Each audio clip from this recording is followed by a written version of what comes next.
Assalamualaikum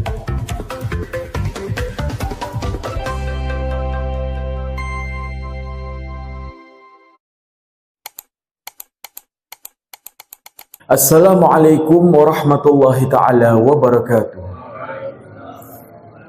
Alhamdulillahil qawi sultanuhu al-wadhih burhanuhu al-mafsud fi wujudihi karamuhu wa ihsanuhu. Allahumma salli salatan kamilah wa sallim salaman tamman ala sayyidina Muhammadin alladhi tanhallu bihil 'aqd wa tanfarij bihil qurab. Allahumma inna na'udzubika min 'ilmin la yanfa' wa min 'amalin la yurfa' wa min nafsin la tashba' wa min du'ain la yusma' wa min hadhil arba'. Rabbi ighfirli warhamni wajburni warfa'ni warzuqni wahdini wa'afini wa'afu anni. Amma ba'du, yang kami hormati, kami muliakan, wabil khusus guru kita semua Buya Yahya, kita doakan beliau mata'anallah bituli hayatih, semoga Allah memanjangkan umur beliau, memberikan kepada beliau rizki yang halal, thayyiban mubarakan fiha ala kulli hal, dan semoga Allah Jalla Jalaluh selalu menjadikan beliau perantara wasilah antara kita dengan baginda Nabi Muhammad sallallahu alaihi wasallam. Yang kami cintai para hadirin hadirat, para penuntut ilmu Allah dan Rasulnya, pagi hari ini kita akan membahas tafsir edisi khusus, yaitu surat An-Nisa ayat 119-nya saja. Allah Subhanahu wa taala berfirman, a'udzubillahi minasyaitonir rajim, bismillahirrahmanirrahim, wala udillannahum wala umanniyannahum wala amurannahum falayubattikunna adhanal an'ami wala amurannahum falayughayyirunna khalqallah wa may yattakhidhish syaitana waliyyan min dunillah faqad khasira khusranan mubina. Yang insya Allah artinya dan tafsirnya akan kita bahas di akhir sesi. Pada perjumpaan kali ini kita akan merinci dan menjelaskan tentang hukum yang berkaitan dengan ayat di mana Allah melarang hambanya untuk merubah ciptaan Allah Subhanahu wa taala. 15 hukum berhias dalam Islam, ya, 15 hukum kontemporer dalam berhias dalam agama Islam. Yang nomor 1 adalah taflijul asnan. Taflij, apa itu taflij? Adalah menggunakan behel, ya. Maka hukum menggunakan behel ada 3. Yang pertama, dianjurkan, disarankan menggunakan behel, ya, masuk kategori sunnah. Kapan? Ketika engkau makan dan ketika mengecap dan mengunyah ada timbul rasa sakit. Artinya waktu makan berapa kali kita ngunyah, sebanyak itulah kita merasakan sakit. Datang ke dokter yang berpengalaman, yang ahli di bidangnya, mengatakan Bapak harus pakai behel. Maka pada saat itu lid darurah, karena darurat, ada rasa sakit ketika mengecap, maka menggunakan behel pada saat itu hukumnya adalah dianjurkan, disarankan.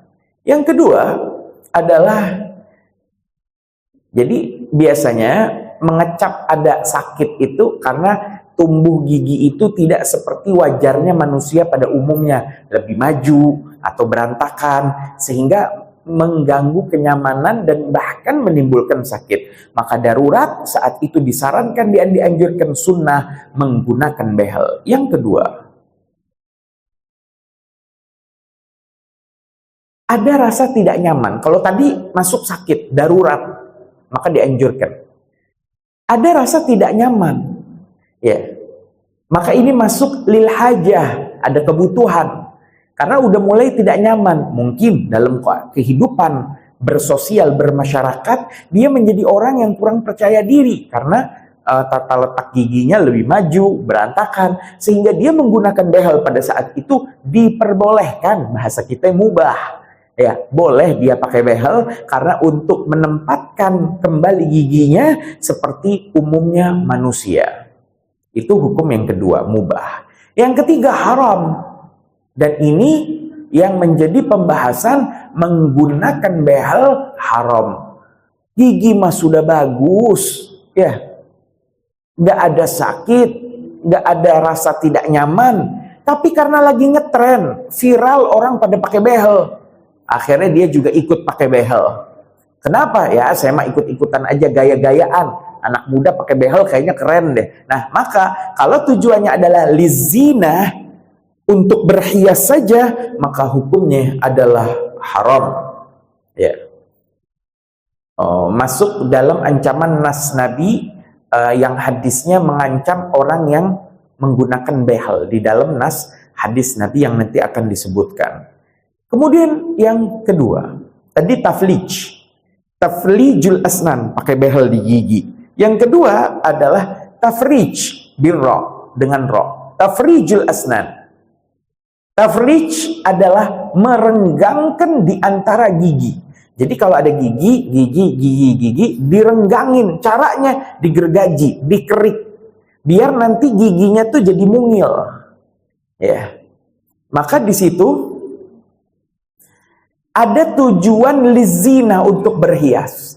Karena kalau gigi dikerik kelihatan giginya kecil-kecil, waktu senyum kelihatan makin muda. Ya, lebih muda 10 tahun. Ya, kenapa? Giginya dikerik. Maka hukum mengerik gigi adalah haram karena masuk kategori taghyir khalqallah, merubah ciptaan Allah. Maka ini tidak diperbolehkan. Atau ada satu zaman anak muda itu pada operasi gigi. Ya, gigi dua depan ini dimajukan, gigi kelinci. Maka itu juga masuk kategori tafrij yang hukumnya adalah haram. Singkat saja yang ketiga. Selanjutnya yang ketiga adalah al-washm. Washm ini dalam hadis Nabi, la'anallah al-washimah wal mustawshimah. Apa washm? Tato. Allah melaknat, bukan haram lagi, di atasnya haram, dilaknat Allah. Siapa? Al-washimah. Orang yang kerjanya di salon tato, yang kerjaannya mentato konsumen yang minta ditato, maka tukang tato dilaknat oleh Allah. Wal mustawshimah, dan orang yang minta ditato, konsumen datang ke salon tadi minta ditato, maka keduanya dilaknat oleh Allah. Jadi jelas hukum tato mentato sepakat haram. Adapun apakah wajib menghilangkan tato? Maka tato wajib dihilangkan jika memenuhi 5 syarat. Artinya, kalau salah satu syarat tidak ada, maka tidak wajib lagi itu menghilangkan tato. Apa 5 syarat tadi? Nomor 1, tato digunakan ketika sudah dewasa, sudah baligh. Kalau tato digunakan ketika baligh, mungkin wajib dihilangkan. Artinya, mafhum mukhalafahnya, kebalikannya, kalau ada anak kecil sama ayahnya itu ditato waktu dia masih kecil, maka ketika dia dewasa dan tatonya masih ada, apakah dia wajib menghilangkan tato? Tidak wajib. Kenapa? Karena dia menggunakan tato saat masih kecil, belum baligh. Ya. Jadi syarat nomor 1, tato digunakan ketika dewasa, maka mungkin wajib dia menghilangkan tato. Nomor 2, ketika menggunakan tato, tahu kalau menggunakan tato hukumnya haram. Kalau ada orang dewasa, waktu dia ditato, dia tuh orang awam, nggak tahu kalau tato tuh haram dalam agama. Dia pikir boleh-boleh aja tato. Maka ketika dia tahu ternyata hukumnya haram, dia taubat ingin menghilangkan tato, apakah dia wajib menghilangkan tatonya dengan taubatnya? Ternyata tidak. Kenapa? Karena orang dewasa tadi walaupun sudah dewasa, ketika menggunakan tato, dia tidak faham kalau hukum tato adalah haram. Bib, kalau ada orang dewasa tahu hukumnya haram gimana? Lihat syarat ketiga. Syarat ketiga adalah tatonya masih baru. Tatonya masih baru. Artinya, kalau ada orang dewasa tahu hukumnya haram, dia tetap ditato. Selama masih baru, dia wajib menghilangkan tatonya. Kalau begitu, kalau udah lama tatonya, Beb, 10 tahun yang lalu gimana? seperti sudah tertutup kulit. Jadi lapisan tato masuk terus tertutup kulit, maka hukum menghilangkan tato sudah tidak wajib lagi. Ya, tidak wajib lagi. Ini pelajaran buat kita yang nggak bertato nih. Kalau ngelihat ada orang bertato kok masuk masjid ikut sholat, jangan kita gampang merendahkan dengan mata ngaci maki. Bertato orang nggak bener ini. Jangan begitu. Karena menghilangkan tato setelah dia tobat itu udah nggak wajib lagi mungkin. Karena tidak memenuhi syaratnya. Jadi kalau ada orang bertato, sholat, ngaji, baik sama kita, ya sudah. Jangan kita rendahkan. Ini nggak bener nih orang. Pakai tato ini. Orang berdosa nih modelnya nih. Nggak boleh kita merendahkan demikian. Hadirin hadirat rahimakumullah. Syarat keempat wajib menghilangkan tato. Dan ini menjadi penyebab banyak orang bertato tidak wajib lagi menghilangkan tato. Apa? Syarat keempat wajib menghilangkan tato. Cara menghilangkan tato tidak boleh menyebabkan dia mengganti air wudhu dengan debu tayamum. Maksudnya gimana, Bib? Anda nggak paham nih. Air wudhu diganti debu tayamum. Maksudnya cara dia menghilangkan tato, metode menghilangkannya tidak boleh menyakitkan. Kalau menyakitkan, seperti apa? Disetrika. Oke, kulit meleleh. Karena kulit meleleh, mau wudhu, mau kena air wudhu nggak bisa dong. Maka dia terpaksa kalau mau sholat pakai debu tayamum. Maka pada saat itu tidak wajib lagi dia menghilangkan tato, karena cara menghilangkan tatonya sudah menyakitkan. Labib, emang ada cara menghilangkan tato yang tidak menyakitkan? Ada. Namanya di laser. Di laser. Cuma yang bisa di laser hanya orang bertato dewasa yang tahu hukumnya haram, yang kaya raya. Kenapa? Karena di laser harganya mahal. Per 1 senti itu bisa 1 juta. Kalau tatonya 1 tangan tuh berapa tuh? 3 senti kali 3 senti aja dia bisa jutaan, gimana 1 tangan? Maka orang kaya yang dia dewasa, tahu hukumnya haram, tatonya masih baru, dia mau tobat, dia wajib menghilangkan tatonya. Jadi kalau masyarakat kita pada umumnya nih yang hidupnya sederhana, buat makan aja susah, kok dia bertato walaupun tahu hukumnya haram, walaupun dia sudah dewasa, walaupun tatonya itu masih baru, tapi tidak wajib lagi itu menghilangkan tato. Kenapa?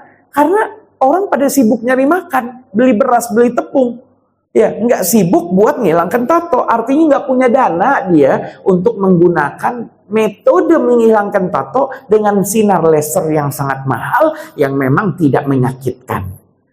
Kalau disetrika udah nggak wajib lagi, maka salah. Kalau ada satu golongan, ayo preman yang mau tobat nih, datang nih ke Pak Ustadz. Pak Ustadznya udah nyalain setrika. Ayo preman pada masuk, ngantri satu-satu, setrika begitu. Alasannya apa? Daripada disetrika di jahanam, mending disetrika di dunia. Akhirnya preman mikir mau tobat. Aduh, nggak tobat neraka, tobat juga nggak bener. Ternyata tidak wajib lagi menghilangkan tato kalau cara menghilangkan tatonya sudah menyakitkan. Syarat kelima yang tidak kalah pentingnya adalah tatonya tidak ada manfaat.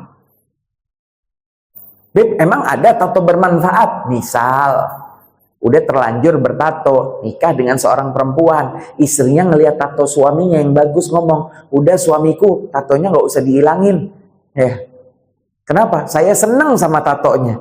Oh, ada manfaatnya, disenangi sama istrinya. Maka menghilangkan tato bagi orang kaya dewasa yang tatonya masih baru, tahu hukumnya haram ketika saat menggunakan tato, tapi karena tatonya disenangi sama istrinya, maka tidak wajib lagi tuh dia menghilangkan tatonya. Maka hadirin hadirat rahimakumullah, inilah 5 syarat wajib menghilangkan tato yang kalau salah satu syaratnya tidak ditemukan, maka tidak wajib lagi orang tadi menghilangkan tato. Fokus bagi kita yang hadir kajian ini mengenai tato ini, jangan anak kita dibiasakan untuk semacam beli permen karet, hadiahnya tato-tatoan begitu ya. Jangan, dilarang itu. Nanti dia timbul, oh bagus nih, ya tempel-tempel tato. Atau di pasar malam misalnya, ada cap-capan begitu, tato. Nah itu juga nggak boleh. Nah, dan juga jangan kita memandang rendah orang yang sudah bertato, karena mungkin dia sudah taubat kepada Allah Subhanahu wa ta'ala. Hadirin hadirat rahimakumullah. 15 hukum kontemporer dalam berhias. Yang nomor 4 selanjutnya adalah masih dekat-dekat tato. Apa temennya nih yang baru viral 10 tahun belakangan ini? Adalah washmul hajib, sulam alis. Apa hukum sulam alis? Jadi alis nih kurang bagus, kurang indah, sehingga biar indah disulam. Kayak apa sih sulam? Sulam tuh penyebab haramnya. Jadi sulam alis sepakat ulama haram. Penyebab haramnya ada 5 sulam alis. Nomor 1 adalah karena sebelum proses menyulam alis, ada namanya proses dirapihkan alisnya, dikerik. Seperti kalau ibu zaman dulu pengantin ada mua. Mua ini apa ya singkatnya ya? Make up artist. Bu, dikerik dulu ya alisnya biar bagus, biar manglingin. Nah, nggak boleh. Ibu nanti mulai sekarang karena udah paham tentang ilmunya, anak, keponakan, cucu mau pengantin, pesen kepada tukang make upnya yang kita bayar mahal itu. Alis anak saya sudah bagus, jangan dikerok. Kenapa? Karena hukum dasarnya dalam Islam memotong sebagian anggota tubuh yang tidak bisa tumbuh lagi, hukumnya haram. Ini teori dasarnya. Memotong sebagian anggota tubuh kita nih manusia yang sifatnya nggak bisa tumbuh lagi, maka hukumnya haram. Habib mau tanya, Bu, Ibu, cukur rambut boleh nggak, Bu? Kenapa boleh cukur rambut? Karena tumbuh lagi. Ya, bapak-bapak, apa nih? Potong kuku, boleh nggak potong kuku? Boleh. Kenapa boleh? Karena kuku tumbuh lagi. Tapi ibu cabut bulu mata, boleh nggak? Ibu punya bulu mata nih, aduh gatal, cabut. Nanti gatal sebelah sini, cabut lagi, boleh nggak? Nggak boleh, karena bulu mata hudbun itu al-ahdabul arba'ah, bulu mata yang ada 4 itu, bulu mata kanan atas, bulu mata kanan bawah, bulu mata kiri atas, bulu mata kiri bawah, sifatnya tidak bisa tumbuh lagi. Begitu juga dengan alis. Alis haram dikerik, haram dicukur. Ya, kebiasaan perempuan tuh 20 tahun yang lalu. Alis bagus-bagus dikerok semua. Diganti pakai apa? Ada. Kalau mau keluar baru dia alisan. Nanti kapan dia mandi luntur alisnya. Ada tuh. Ya, zaman dulu ngikuti apa yang ditonton. Nah, maka hadirin hadirat rahimakumullah, mencukur alis hukumnya haram karena alis tidak dapat tumbuh lagi. Begitu juga termasuk menyarankan masyarakat donor darah. Nah, benar nggak sih Palang Merah Indonesia ini orang disuruh donor darah? Emang boleh mendonorkan darah? Boleh nggak, Pak? Kenapa boleh? Karena habis kita donor darah badannya lemas, kita pulang makan, dengan makan darah kita tambah lagi. Karena darahnya bisa nambah lagi, Pak. Maka donor darah boleh. Manusia ginjalnya cuma 2. Boleh didonorin 1? Tidak boleh. Karena ginjal nggak bisa tumbuh lagi. Badan kita bukan peternakan ginjal. Begitu juga donor mata, begitu juga transplantasi jantung, hukumnya tidak boleh karena tidak tumbuh lagi. Ini dalam keadaan normal. Adapun darurat, ya, atau hajat anak kita ginjalnya rusak, kita sebagai orang tua donorkan 1, ini udah beda bab. Ini bab kita dalam keadaan normal, maka hukumnya adalah haram, tidak diperbolehkan karena anggota tubuh tadi tidak dapat tumbuh lagi. Hadirin hadirat rahimakumullah, sekali lagi yang keempat, hukum berhias adalah sulam alis haram karena penyebab nomor 1 ada proses mengerik, itu nomor 1. Kedua, ada proses menyulam. Nyulamnya bukan kayak nyulam kain, Bu. Sulam alis itu dikatakan sulam alis, sulam itu maksudnya mentato. Kalau tato ada bentukannya. Kalau di alis bentukannya cuma garet gitu. Jadi alis agak kelihatan tebel, tapi ditato itu. Ada yang ditanam biar nanti tidak bisa hilang. Ya. Nah, mentato, balik ke hukum tato, dilaknat oleh Allah.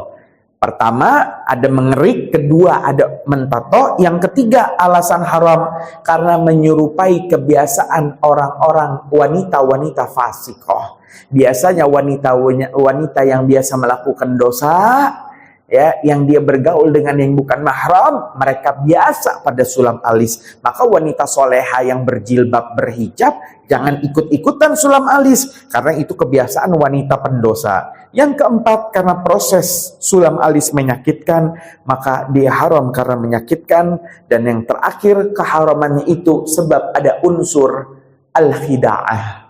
Apa itu al-khida'ah? Ada unsur penipuan. Dari jauh orang nyangka, waduh, masya Allah ganteng nih si bapak. Pasti deketi, ternyata buatan, ternyata palsu. Ada unsur penipuan, al-khida'ah, maka hukumnya adalah haram. Selanjutnya yang kelima, hukum sanamul ibil. Apa sanamul ibil? Ibil ini artinya onta. Sanam itu apa sanam? Sanam dalam bahasa Arab artinya punuk. Onta ada dua jenis. Ada onta yang punuknya satu, ada onta yang punuknya dua. Dalam sebuah hadis, Nabi menjelaskan tentang wanita di akhir zaman. Nabi menggambarkan wanita di akhir zaman, mereka itu ahli neraka yang cirinya di atas kepala mereka ada punuk onta. Itu zaman sahabat Nabi nggak kebayang. Kayak apa itu perempuan akhir zaman? Kok aneh-aneh. Di atas kepalanya ada punuknya onta. Ternyata apa hukum punuk onta di dalam Islam? Hukumnya ada dua. Yang pertama adalah diperbolehkan. Bahkan masuk kategori punuk onta ini wajib. Jika seorang wanita memiliki rambut yang sangat panjang, ketika dia mau keluar dia harus pakai jilbab, maka dia harus menggulung daripada rambut yang panjangnya itu. Kalau nggak digulung, mana-mana kelihatan. Maka dirapihkan, dia mau keluar dia gulung rambutnya, digulung, diikat, jadilah punuk onta, baru dia pakai jilbab. Jadi ada tonjolan. Nah, tonjolan ini kalau dari rambut asli, maka hukumnya adalah diperbolehkan. Bahkan kalau ditakutkan, dikhawatirkan rambutnya sampai keluar dilihat lelaki yang bukan mahram, punuk onta tadi hukumnya menjadi wajib. Yang kedua, hukumnya haram. Masuk ancaman hadis Nabi, ciri wanita akhir zaman ahli neraka, di atas kepalanya ada punuk onta. Ya apa? Rambut mah pendek, cuma sebahu. Cuma biar kelihatan apa? Biar kelihatan apa, Bu, biasanya, Bu? Biar kelihatan megah begitu ya. Biar mau nyombongnya enak begitu ya. Maka dikasihlah di situ rambut mah pendek, ditempel ciput. Bukan ciput boleh ya, Bu ya? Oh aman, ciput malah bisa wajib. Kalau mau kena rambut takut keluar-keluar. Bukan ciput, apalah namanya itu ya. Ditempel rambut palsu, wig, ditempel konde, ditempel lagi apa misalnya? Ditempel jepitan rambut yang ada hiasan berupa rambut-rambut curly yang palsu. Maka hukumnya semuanya adalah haram, selain karena nas hadis Nabi, juga karena ada unsur penipuan. Orang nyangkanya ibu rambutnya panjang, taunya rambutnya pendek. Ya, maka paling bener nih ibu-ibu soleha ini, ya, di atas kepalanya rata aja begitu ya. Itu yang paling luar biasa. Hadirin hadirat rahimakumullah. Kalau jepitan rambut nggak apa-apa ya, Bu ya. Ada jepitan rambut dari kain atau dari plastik begitu, ngejepit, itu tidak apa-apa. Tapi kalau ada tambahan hiasan rambut palsunya untuk mempertebal, maka hukumnya adalah tidak diperbolehkan. Kita lanjut yang keenam. Hukum menggunakan apa ya namanya, kontak mata, softland. Hukum menggunakan softland ada 3. Yang pertama, jika ternyata orang tersebut biasa menggunakan kacamata, artinya matanya min atau plus. Pada satu momen dia ingin menggunakan kontak lensa, soft lens, sebagai pengganti kacamatanya. Jadi soft lens-nya itu juga ternyata mengandung min plus. Maka menggunakan soft lens bagi orang yang berkacamata yang memang butuh, hukumnya adalah diperbolehkan dengan syarat warna yang digunakan harus warna-warna netral. Misal coklat kekuningan, atau coklat kehitaman, coklat tua, ya, atau coklat kemerah, ya, pokoknya warna netral. Ya. Adapun jika ternyata mata sehat, gak pakai kacamata, cuma pengen pakai soft lens, tujuannya lizina, untuk berhias, maka hukumnya adalah makruh dengan catatan, artinya dibenci oleh syariat Islam, bagusnya jangan. Boleh pakai kontak lensa dengan catatan yang digunakan dengan warna-warna netral. Ya, biasanya pengantin, ya, biar pangling pakai soft lens. Nah, itu boleh, tapi makruh harus menggunakan warna netral. Adapun jika mata sehat, ya, tidak pakai kacamata, bukan pengganti min plus mata, dan menggunakan warna tidak netral seperti pakai warna abu-abu, apalagi warna kuning kucing, ya, atau apa-apa yang aneh-aneh. Nah, maka itu hukumnya adalah haram karena sudah masuk menyerupai kebiasaan wanita-wanita fasiqah pendosa. Itu hukum soft lens. Selanjutnya singkat saja, yang ketujuh adalah hukum apa ya, bahasa sekarang ini nggak tahu apa namanya, menyambung rambut. Nabi Muhammad melanjutkan dalam hadis yang melaknat orang mentato dan yang minta ditato. Nabi juga melanjutkan, Allah melaknat al-wasilah wal mustausilah. Al-wasilah, tukang salon yang kerjaannya nyambungin rambut. Wal mustausilah, dan konsumen yang masuk salon tujuannya adalah minta disambungkan rambut. Orang datang ke salon, ke tukang cukur, adalah orang yang rambut panjang, ke tukang cukur, pengen rambutnya dipotong, keluar rambutnya pendek, pengennya begitu. Tapi anehnya, ada konsumen masuk ke dalam salon tukang cukur, rambutnya mau udah pendek, keluar salon pengen panjang. Ada nggak begitu? Ada. Maka menyambung rambut hukumnya dilaknat, bukan haram lagi, karena ada unsur penipuan dan menyerupai kebiasaan wanita fasiqah. Caranya biasa ada dengan dua cara. Ada satu helai disambung dengan semacam lem. Ada dengan beberapa helai. Jadi 10 helai nanti dikepang, begitu dijadikan satu dengan rambut palsunya, dan nanti jadi rambut yang panjang. Maka hukum menggunakan rambut yang disambungkan, baik rambutnya sintetis buatan atau rambut orang hidup yang dari pelanggan lain yang dibeli rambutnya karena bagus buat konsumen yang mau bayar, atau dia dari rambut orang yang telah meninggal, maka semua jenis rambut ini hukumnya semuanya adalah haram apabila disambungkan. Selanjutnya yang ke-8, singkat saja, adalah hukum mewarnai rambut. Hukum mewarnai rambut. Kita bahas uban. Uban ini warna putih di rambut. Kalau ada orang beruban, kalau ada pertanyaan, Beb, uban itu bagusnya dicabut apa dibiarkan? Saya banyak ubannya nih, Beb, ada 1, 2. Apakah bagusnya dicabut atau dibiarkan? Maka jawabannya jangan dicabut, biarkan dia tumbuh. Jangan dicabut.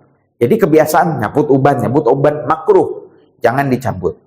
Tapi kalau ada pertanyaan, Bib, uban saya ini kan udah saya biarkan. Nah, bagusnya saya cat, saya warnain, apa saya biarin warna putih?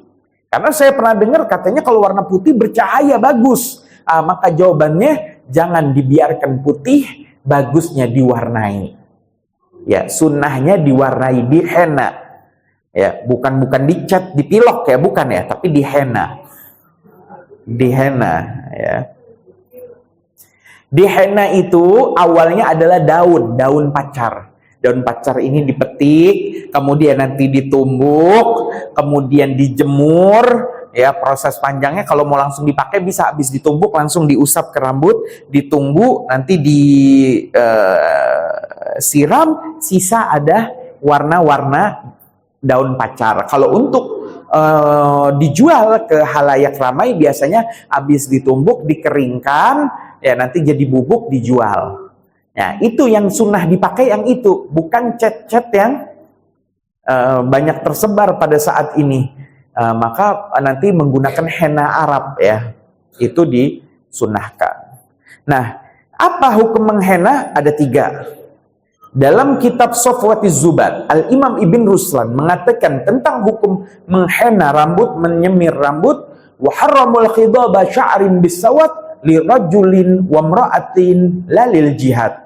Wa harramu, dan diharamkan al-khidab. Khidab ini nyemir. Al-khidab menyemir bisawat dengan warna hitam.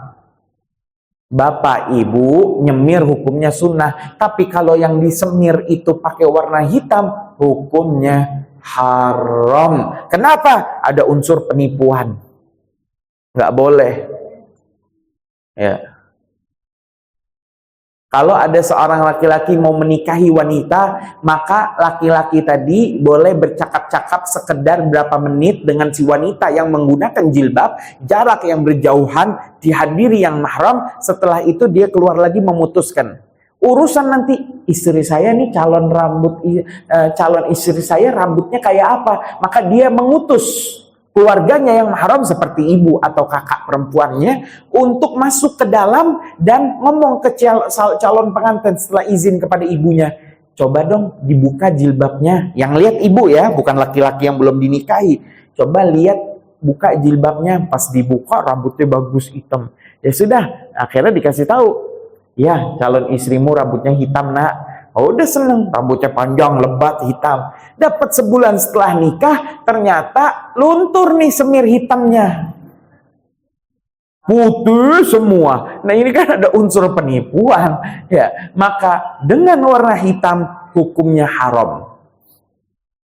Kecuali perintah suami kepada istrinya. Namanya suami istri udah nggak ada auratnya lagi. Suami istri udah nggak ada auratnya lagi. Suami tahu dalamannya istri dan istri tahu daripada badannya suami. Maka suami perintah ke istrinya, istriku saya tahu ubanmu tuh ada 30 lembar cat warna hitam. Perintah suami, maka hukumnya diperbolehkan walaupun warnanya warna hitam. Ya, perintah suami. Karena nggak ada unsur penipuan lagi, orang udah tahu suaminya. Begitu. Adapun menggunakan warna selain hitam tetapi warna henna yang netral, seperti coklat kekuningan, coklat kemerahan, coklat tua, coklat kehitaman, maka hukumnya adalah diperbolehkan, bahkan sangat dianjurkan. Ya, jadi yang mau pakai henna baik laki atau perempuan, hukumnya adalah diperbolehkan. Bahkan jika uban itu ternyata sampai jenggot, itu sunnah untuk diwarnai ya.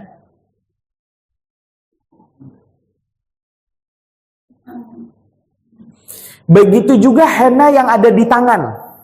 Bagi wanita perawan yang dilamar orang ingin jadi pengantin, sunnah tuh pakai henna. Atau bagi ibu yang statusnya menjadi istri, maka bagus pakai henna. Ya, untuk menyenangkan suami. Henna tangan ya. Yang di tangan dan yang di kaki itu adalah sangat dianjurkan. Selanjutnya yang diharamkan di dalam Islam dalam berhias adalah operasi plastik. Wajah keriput. Pengen kenceng, ditariklah. Masuk kategori merubah ciptaan Allah Subhanahu wa ta'ala. Selanjutnya ke-10 adalah hukum rebonding. Rambut keriting jadikan lurus. Itu rebonding. Atau curly. Curly ini rambut lurus dijadikan keriting. Maka hukum rebonding dan curly adalah diperbolehkan, tidak masuk kategori merubah ciptaan Allah. Rambutnya itu dikeritingkan sama dia. Nanti dapat besok lusa udah hilang lagi keritingnya, lurus lagi. Maka walaupun sementara atau dia menggunakan tambahan obat, maka keduanya hukumnya adalah diperbolehkan, tidak termasuk dalam merubah ciptaan Allah Subhanahu wa taala. Disarankan bagi orang yang ingin meluruskan rambut atau mengkeritingkan rambutnya, bagi wanita ya, dilakukan di masa haid. Karena dikhawatirkan kalau dia tidak haid, ya, dia kudu mandi, kudu wudu, ya. Karena syarat orang salon ngomong, jangan kena air. 3 hari Bu ya, jangan kena air. Sedangkan ibu wajib sholat nih. Kalau lagi nggak haid, maka disarankan ketika sedang haid. Maka mungkin ini saja yang bisa kami sampaikan. Dari 15 hukum, kami baru bahas 10. Insya Allah 5-nya dilanjutkan pada kajian tafsir berikutnya. Dan saat ini kita akan menyimak daripada tafsir surat An-Nisa ayat 119. Allah Subhanahu wa taala berfirman, Bismillahirrahmanirrahim. Wala udillannahum. Iblis mengatakan, dan pasti ya Allah akan aku sesatkan mereka, itu anak cucu Nabi Adam. Wala udillannahum, pasti aku sesatkan itu anak cucu Adam. Wala umanniyannahum, dan aku akan jadikan, kata si iblis, di otak anak cucu Adam itu, di otak manusia, angan-angan ingin merubah ciptaan Allah. Jadi dijadikan khayal. Ada misalnya laki-laki, ya, ternyata dia ingin merubah dirinya menjadi lawan jenis. Sehingga iblis itu menyesatkan orang tadi, memasukkan pemikiran ke dalam mindset, pola pikirnya tentang bahwa hal itu bagus, hal itu bisa dilakukan. Ya. Sehingga iblis tadi terus membisiki, ayo operasi plastik, ayo operasi ganti kelamin, dan lain seterusnya. Maka ini janjinya iblis kepada Allah untuk menyesatkan anak cucu Nabi Adam. Wala umanniyannahum, akan kami panjangkan angan-angan itu manusia. Wala amurannahum, dan pasti, kata iblis tadi, akan kusuruh mereka itu, falayubattikunna, maka mereka dengan gampangnya akan memotong. Di sini dalam contoh adzanal an'ami, telinga-telinga hewan ternak. Jadi dulu yang dijadikan target itu bukan manusia, tapi telinga hewan ternak. Katanya kalau hewan ternak dipotong ininya, nanti dia akan melahirkan cepat, nanti dia akan begini, akan begitu. Dilakukan.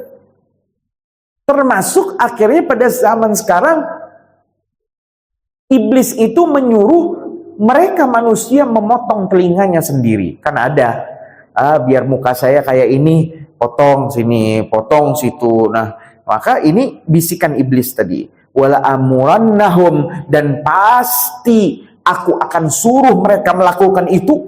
Aku motivasi, kata iblis orang tadi, untuk melakukan itu. Fala yughayyirunna khalqallah, dan akhirnya mereka pada akhirnya pasti betul-betul akan merubah ciptaan Allah Subhanahu wa taala. Wa may yattakhidhish syaitana, dan barang siapa yang dia menjadikan syaitan atau iblis tadi waliyan, sebagai teman, ya, sebagai penasehatnya, min dunillah, dari selain ajaran syariat Allah, faqad khasira, maka sungguh orang tadi telah rugi, khusranan mubina, dengan kerugian yang nyata, kerugian yang benar-benar jelas di depan mata. Kok syaitan ente dengeri nasihatnya, kok syaitan ente jadikan teman dan penasehatmu, maka pasti engkau akan terjerumus dan engkau akan mengalami kerugian yang nyata. Mungkin sekian saja, kita tutup dengan doa. Bismillahirrahmanirrahim. Alhamdulillahirabbil alamin. Allahumma shalli ala sayyidina Muhammad wa ala ali sayyidina Muhammad. Allahumma alif baina qulubina wa aslih dhata bainina wahdina subul salam wa najjina minadh-dhulumati ila an-nur wa jannibna al-fawahish ma dhahara minha wa ma batan wa barik lana fi asma'ina wa absarina wa qulubina wa azwajina wa dhurriyyatina wa tub 'alaina innaka antat tawwabur rahim waj'alna syakirina li ni'matika mudhannina 'alaiha qabiliha wa atmimha 'alaina. Allahumma ighfir lana wa liwalidina warhamhum kama rabbawna shighara. Rabbana atina fid dunya hasanah wa fil akhirati hasanah wa qina adzabannar. Wa sallallahu ala sayyidina Muhammadin nabiyil ummi wa ala alihi wa sahbihi wasallam walhamdulillahi Rabbil Alamin bisirril Fatihah khususan li Syarifah Fadlul binti Muhammad As-Saggaf wa Syarifah Nurul Jannah binti Mahdar Al-Habsyi wa Syarifah Fatmah binti Muhammad Al-Jufri wal Habib Muhammad bin Ali Al-Habsyi wal Habib Muhammad bin Ahmad As-Saggaf wal Habib Muhammad bin Muhammad As-Saggaf wal Habib Muhammad bin Abdullah As-Saggaf wal Habib Muhammad Al-Jufri wa Sarmini binti Jailani wa amwatina wa amwatikum annallaha yaghfir lahum wa yarhamhum wa yu'li darajatihim fil jannah wa yanfa'una bi asrarihim wa anwarihim wa ulumihim fid dini wa dunya wal akhirah wa ila hadratin nabi sayyidina Muhammadin sallallahu alaihi wa sahbihi wa sallama bisirril Fatihah. A'udzu billahi minasy syaithanir rajim. Bismillahirrahmanirrahim. Alhamdulillahi rabbil alamin arrahmanir rahim maliki yaumiddin iyyaka na'budu wa iyyaka nasta'in ihdinas siratal mustaqim siratal ladzina an'amta 'alaihim ghairil maghdubi 'alaihim waladdallin amin wallahu muwaffiq ila aqwamit thoriq. Wassalamu alaikum warahmatullahi taala wabarakatuh.